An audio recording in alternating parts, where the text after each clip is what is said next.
Tejaswini, where are you? No reply. Tejaswini, are you there? My elder daughter Tejaswini replied, as cool as a cucumber. Dad, I sent you a text message. I'm busy chatting with my friend. I'll talk to you after 1 hour. The mobile effect has made us immobile. We have made relationships with electronic gadgets as live-in partners. Toastmaster of the day, fellow Toastmasters and guests. Welcome to the wireless world. Mobile phones have become an indispensable part of our daily lives. When I was in UK last year, I was surprised to see that many of the people carry 3 devices: a BlackBerry, an iPod, and a personal mobile.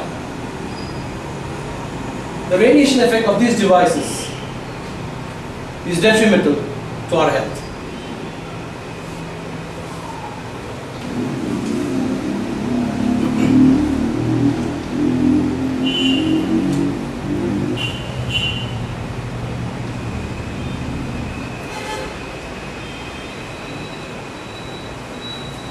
How many of us mindlessly give the mobile phone to our children? Children are fascinated when they hear the ring of a mobile tone. A 3-year-old daughter becomes alive when she hears the mobile phone ringing. Children are the worst affected due to radiation because they have thinner skulls.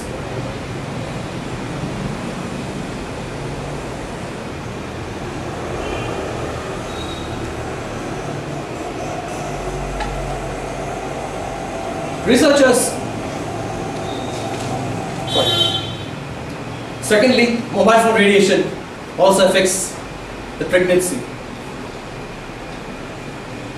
Deepa, my neighbor's wife, was expecting her first child. Everything was fine.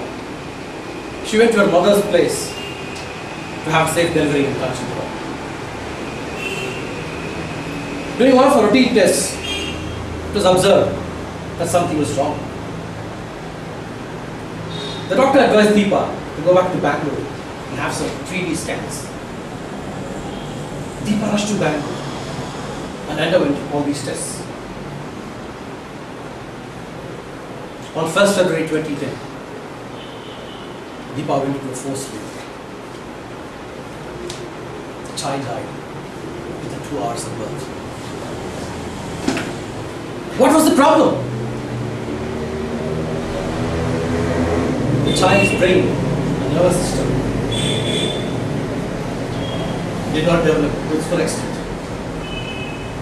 The doctor cited heavy usage of mobile phone. When Deepa was in the family way, she used to chat with the parents only through the mobile phone. There was no one in the family to explain to her the deleterious effect of the mobile phone radiation. Friends, let's not expose our children and expectant mothers to cell phone radiation.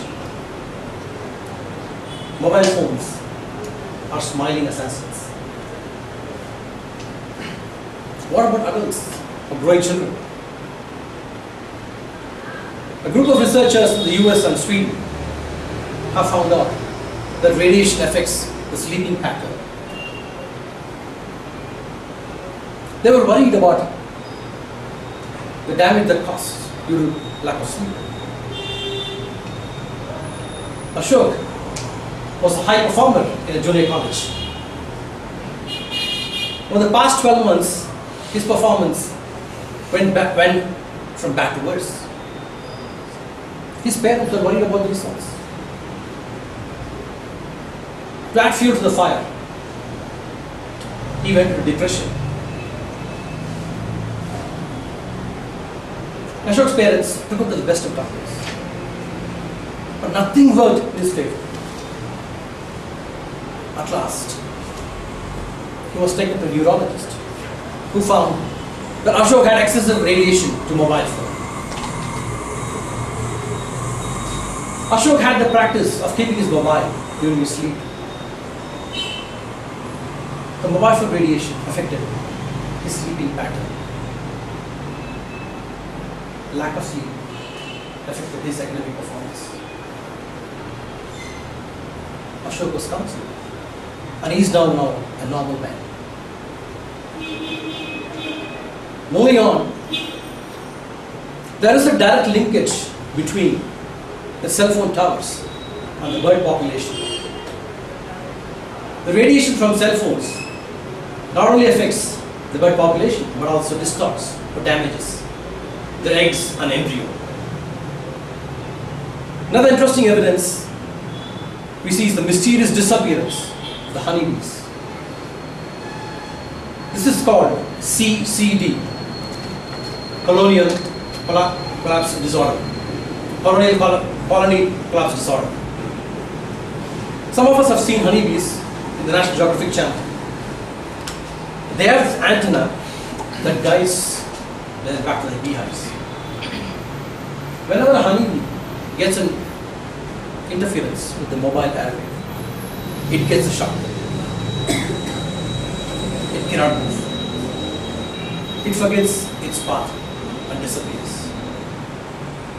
This has been widely reported in many parts of the world. Toastmasters. It took 70 years to remove lead from paint and gasoline. It took almost 50 years to establish the link between smoke and lung cancer. How many years do you think would it take to connect mobile phone radiation and brain tumor? Research has been done widely in Scandinavian countries like Sweden or Finland. There is no conclusive proof of the evidence between this cell phone radiation and brain tumor. It may take time for the researchers to report their findings, but it may be too late. I urge you to exercise caution. It's better to be safe now